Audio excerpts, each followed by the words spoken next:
भरोसा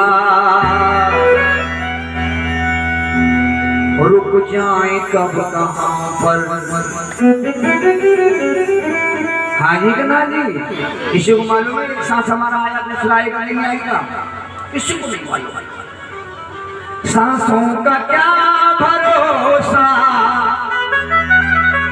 रुक जाए कब कहाँ पर। मत हंस कभी किसी पर, मत तू सता किसी को, न जाने कल को तेरा क्या हाल हो यहाँ पर।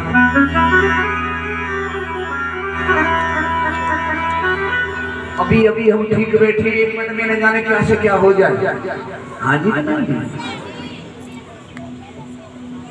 और ये आपने सवेरे की घटना देखी होगी, ट्रैक्टर पलटा, लेकिन ठाकुर जी की और भागवत जी की ये कृपा रही है कि आप लोग भागवत सुन लें, नहीं तो दुर्घटना होने में कोई कसर नहीं थी। वो लड़का बिल्कुल बचता नहीं किसी कीमत पर। लेकिन आज ये भागवत जी की ही कृपा है, ठाकुर जी का आशीर्वाद है जो बालक को से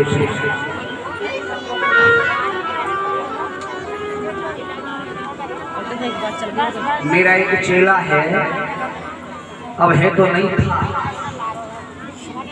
बहुत भक्ति भाव था उसके हृदय में, रहने वाला सोनीपत का।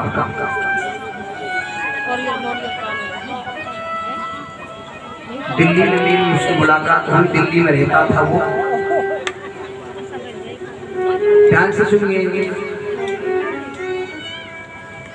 रहने वाला सोनीपत का, दिल्ली में रहता था।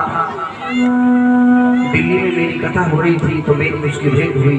उसने मुझसे कहा मुझे अपना दास बना लीजिए, अपना चेला बना लीजिए। मैंने उसे मना किया, अभी तक खुद मैं चेला हूँ, मैं चेला क्या बनाऊंगा, मैं तो अज्ञानी हूँ, मूर्ख हूँ, मुझे बना के क्या करोगे। वो जिद पड़ गया, पैरों से जब उठा जब मुझसे हाँ करवा लिया। जहाँ भी मेरी कथा होती, जहाँ भी मेरी कथा हो गए वो वही कथा सुनने जाओ। मैंने उसे शिष्य बना लिया। कथा प्रेमियों, मेरी एक कथा उसने न छोड़ी।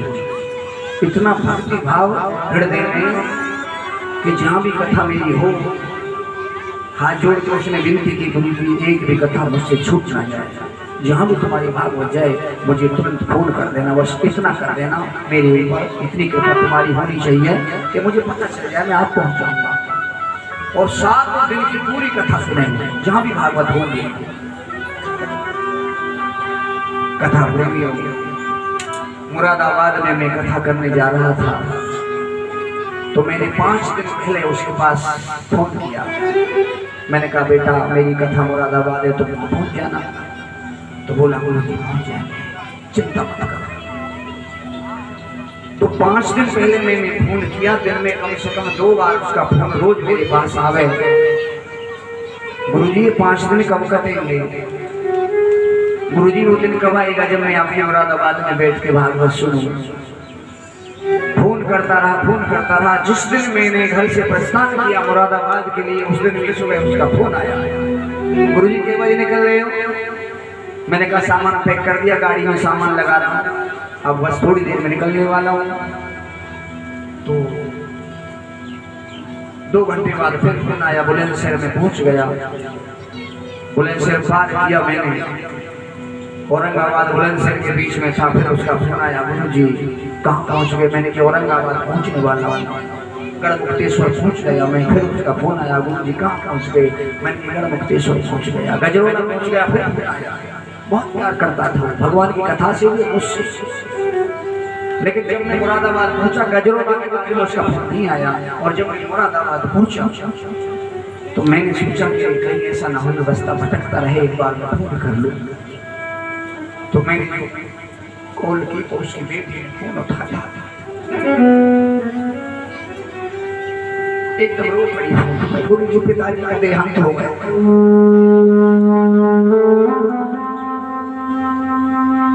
पिताजी का देहांत हो गया। कपड़े लगे लगाए रहेंगे, बैग पैक कर लिया।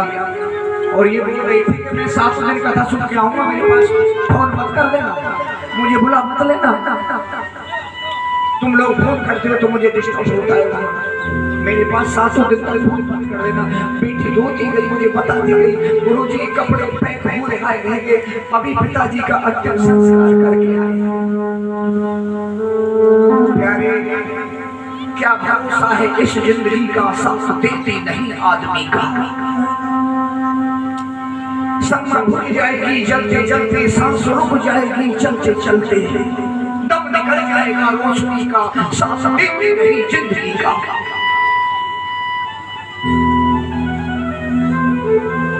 इसलिए मैं बार बार आपसे कहता हूं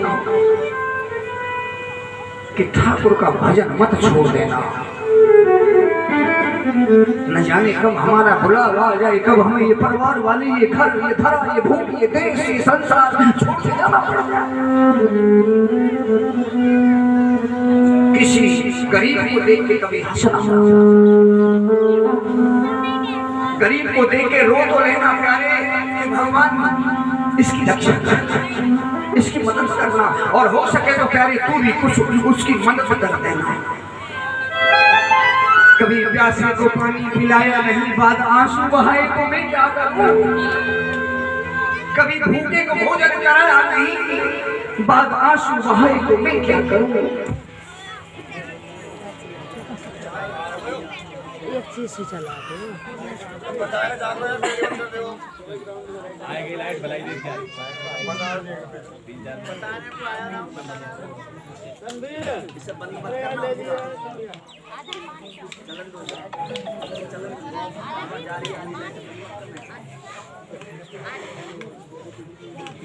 की जगह